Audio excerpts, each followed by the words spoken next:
Hello everyone, welcome back to the channel.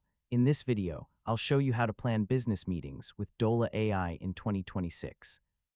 Managing business meetings can become difficult when you have multiple clients, team members, appointments, and deadlines. Dola AI can make the scheduling process easier by allowing you to describe your meeting plans using natural language messages. First, open Dola AI and make sure your preferred calendar is connected. Before creating a business meeting, decide the meeting purpose, participants, date, time, and expected duration. You can then give Dola a clear instruction.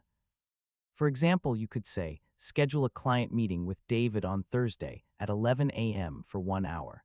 Dola can use the information you provide to prepare the calendar event. For internal meetings, you can use a similar command. For example, say, schedule a project review with the marketing team Monday at 2 p.m. for 45 minutes. Clear instructions help keep your calendar organized. When scheduling business meetings, always review the event details before confirming.